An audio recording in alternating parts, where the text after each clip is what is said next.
যেভাবে গোপালগঞ্জবাসী গালাগালি করেছে, যেভাবে ওখানে গিয়ে মুজিববাদকে মুর্দাবাদ বলেছে, স্লোগানটা তো এখানে দেওয়ার কথা ছিল না, হওয়া উচিত হয় নাই। মুজিববাদকে মুর্দাবাদ দিয়েছে। সেখানে তার বিনিময়ে যা গোপালগঞ্জবাসী করেছে, আমি তার জন্য অভিনন্দন জানাই, আমি তাদেরকে ধন্যবাদ জানাই। তারা গোপালগঞ্জের সম্মান রেখেছে। তারা তাদের নেতা বঙ্গবন্ধু জাতির পিতা শেখ মুজিবুর রহমানের সম্মান রেখেছে। আমি তাদেরকে সেই জন্য শ্রদ্ধা জানাই। এটা যদি তারা না করতো, তাহলে মানুষ মনে করতো যে গোপালগঞ্জে কোনো মানুষ নাই। কারণ আপনি গোপালগঞ্জের মাটিতে দাঁড়ায় গোপালগঞ্জে মানুষই গালাগালি করবেন, সে আপনি যেই হন না কেন, যত বড় নেতাই হন না কেন, যত শক্তিশালী দাঁড়ান না কেন, এটা মেনে নেওয়া সম্ভব না।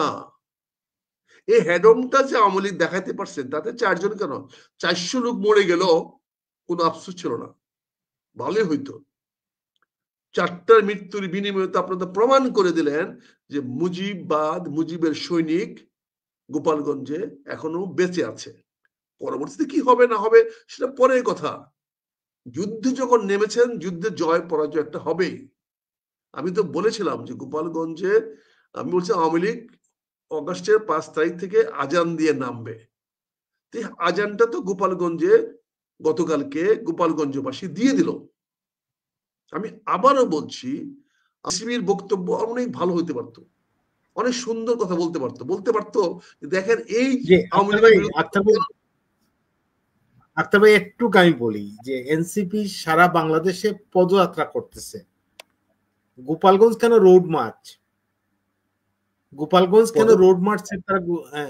না, আমি একটু বলি, পদযাত্রা রোড মার্চ তো ইংরেজিতে রোড মার্চ, পদযাত্রা না না পার্থক্য নাই, কিন্তু ওরা ইংরেজিতে কথা বলে এই জন্য যে বিকজ ইউএসএআইডি যে প্রজেক্টটা, সেই প্রজেক্টটা তো বাংলায় না। সেখানে কি কি কাজ করা যাবে সেই কাজগুলো তো বলা আছে। রোড মার্চ না হলে তো ইউএসএআইডির টাকাটা জাস্টিফাইড হবে না। ইউএসএআইডির টাকাটা মানে তো ওই পদযাত্রা লেখা নাই, রোড মার্চ, সেটা কে অনুবাদ করে কে বলবে? কাজে তাদের এই সমস্ত রোড মার্চ, শাটডাউন, ব্লকেট এই শব্দ থাকতে হবে, কারণ ইউএসএআইডির যেই অ্যাসাইনমেন্ট সেটাতে ওগুলো লেখা আছে। কিন্তু আমি সেটা যাচ্ছি না, সেই কথাটা বলছি না।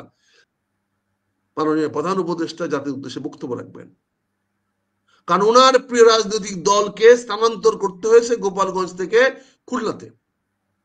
এই ছেলেদের যদি জীবনহানি হইতো, এই 4টা ছেলে যদি আওয়ামী লীগের না হয়ে, 4টা লোক যদি গোপালগঞ্জের না হয়ে বহিরাগত কেউ মারা যেত, তাহলে আজকে কি হইতো বাংলাদেশে বলেন তো? আর এই 4টা লোককে কে মেরেছে? আওয়ামী লীগ মেরেছে? ছাত্রলীগ মেরেছে? অবশ্যই মানে নাই।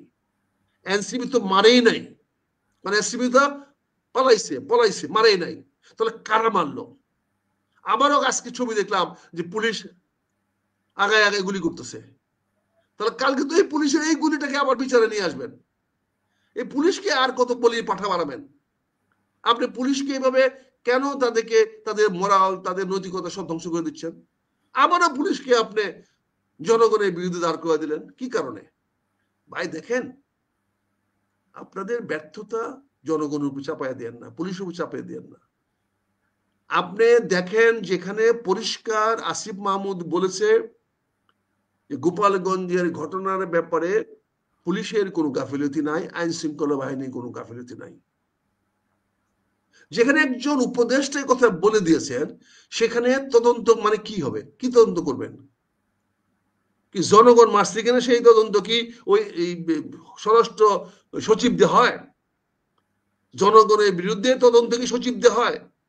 সচিব তদন্ত করে দিবে, দেখবে সরকারের কোনো ব্যর্থতা আছে কিনা, ডক্টর ইউনূস সাহেবের কোনো ব্যর্থতা আছে কিনা, স্বরাষ্ট্রমন্ত্রীর কোনো ব্যর্থতা আছে কিনা, পুলিশের কোনো ব্যর্থতা আছে কিনা, সেইটা দেখবে। এই যে আপনি কমিটি করে দিয়েছেন, এই কমিটি শফিকুল আলম যে কমিটি বানিয়ে দিয়েছে, জানি না সেই কমিটি অনুমোদন প্রধান উপদেষ্টা দিয়েছেন কিনা, আমরা সেটা দেখি নাই। কাজে সেই কমিটি যারা বানিয়ে দিয়েছে, বানিয়ে দিয়েছে যে ডক্টর ইউনূস সাহেবের কি ব্যর্থতা ছিল সেটা বের করবে, স্বরাষ্ট্রমন্ত্রী কি ব্যর্থতা সেটা বের করবে, আইন শৃঙ্খলা বাহিনী কি ব্যর্থ সেটা বের করবে। পুলিশকে তো বাঁচিয়ে দিয়েছে অলরেডি আসিফ মাহমুদ, সে তো পরিষ্কার বলে দিয়েছে এখানে পুলিশের কোনো ব্যর্থতা নাই। তারপরে বলেছে সে মনিটরিং করছে ইয়ে থেকে, ঢাকা থেকে বসে বসে। সে তো বলে দিয়েছে ব্যর্থতা নাই, সে পুলিশকে সঠিকভাবে নিয়োগ করেছে, পুলিশ তার সঠিক দায়িত্ব পালন করেছে এবং আবার বলেছে পরবর্তী কি ব্যাপার কি করবে না করবে সেটা স্বরাষ্ট্রমন্ত্রী সাহেব করবে। তাহলে তদন্তটা কিসের জন্য দিলেন তদন্ত কমিটি? তাও আবার স্বরাষ্ট্র সচিবকে দিয়ে। এই ধরনের ইনকোয়ারি হয় সরকারি কর্মচারীদের বিরুদ্ধে, জনগণের বিরুদ্ধে তো না। জনগণের বিরুদ্ধে মামলা হবে, পুলিশ এফআইআর করবে, চার্জশিট দিবে, আদালতে বিচার হবে। যদি জনগণ কাউকে মেরে থাকে, 4টা হত্যা করে থাকে, বা যদি কারোর উপর আঘাত করে থাকে, মারামারি কাটাকাটি হয়ে থাকে, আঘাত করে থাকে, তাহলে পুলিশ বাদী হয়ে জনগণের বিরুদ্ধে মামলা করবে আদালতে। আদালত পুলিশকে তদন্ত করতে দিবে, পুলিশ তদন্ত করে চার্জশিট দিবে, নাহলে এফআইআর, নাহলে বলে ফাইনাল রিপোর্ট দিবে, তার উপরে জজ সাহেব বিচার করবেন। তদন্ত কমিটির দরকার তো পড়ে না। তদন্ত তো ওই গোপালগঞ্জে পুলিশের সুপারে আছে, পুলিশের ওসি পারবে, ওখানে সাব ইন্সপেক্টর তদন্ত করতে পারবে। এখানে স্বরাষ্ট্র সচিবকে তদন্ত করা দেওয়া হয়েছে কি মানে কি? তার মানে তো খুবই পরিষ্কার স্পষ্ট, সারা পৃথিবীকে যাবে যে ডক্টর ইউনূস সাহেবের ব্যর্থতা ঢাকার জন্য এই করে দেওয়া হয়েছে। গোপালগঞ্জের ঘটনার জন্য আমার শিরোচ্ছেদ হতে পারে, কিন্তু একজন ব্যক্তি দায়ী, স্পষ্ট করে বলছি, ওনার নাম হলো ডক্টর মোহাম্মদ ইউনূস। এই গোপালগঞ্জের ঘটনার পুরো দায়িত্ব তার, ব্যর্থতা তার। উনি প্রশাসনকে, রাষ্ট্রকে, সরকারকে, সামরিক বাহিনীকে, পুলিশকে, বিডিআরকে, বিজিবিকে এবং সবচেয়ে বড় কথা জনগণকে এটা প্রতিহত করতে নিয়োজিত করতে পারেন নাই। এটা ওনার ব্যর্থতা। এটা যদি আমার সুরক্ষিত হবে, কিন্তু বুঝতে হবে যে এই ঘটনাটা ব্যর্থতার পূর্ণ দায়িত্ব ওনার। উনি জাতির সামনে এসে দাঁড়ায় বলবে যে উনি কেন পারলেন না। এখন বলছেন, স্বরাষ্ট্রমন্ত্রী বলছেন যে গোয়েন্দাদের কাছে রিপোর্ট ছিল যে এত বড় হবে না, ছোট হবে, অর্থাৎ মেরে ফেলবে না, চট থাপ্পড় দিবে। তো তোমাকে এইটুকু জানার পরেও চট থাপ্পড় না হয় সেটা ব্যবস্থা নেওয়া উচিত ছিল না? আবার সেই গোয়েন্দাদের দায়ী করা হচ্ছে। আবার গোয়েন্দা যদি তদন্ত করে যদি কাউকে গ্রেফতার করে, আবার বলবেন গোয়েন্দাদেরকে রাষ্ট্রের মধ্যে লাগিয়ে দেওয়া হয়েছে। গোয়েন্দাদের কাজ এগুলো দেখা না, রাজনৈতিক সবার নিরাপত্তা দেওয়া গোয়েন্দাদের কাজ না। কোন দিকে যাবে গোয়েন্দারা বলেন? আপনি বলছেন পুলিশ গুলি করবে না, আপনি বলছেন পুলিশ মারণাস্ত্র ব্যবহার করবে না, তাহলে সেনাবাহিনী গুলি করলো কেন? পুলিশ গুলি করলো কেন? কালকে কি কারণে গুলি করলো? আপনি বলেন, গুলি জাস্টিফিকেশন বলেন, কেন গুলি করলো? এই 4টা লোক কে মারা গেল, তাদের নাম ধাম ঠিকানা কিভাবে মারা গেছে এটা কেন প্রকাশ করা হচ্ছে না? কেন প্রকাশ করা হচ্ছে না আজ পর্যন্ত? 24 ঘন্টা বেশি সময় চলে গেছে।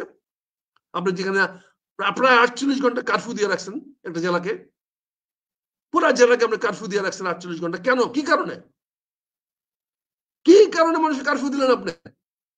এর এক্সপ্লেনেশন কে দিবে? এর জবাবদিহিতা কে করবে? আজকে সরকারের পরিবর্তন হয়েছে তো জনগণের জবাবদিহিতা আদায় করার জন্য।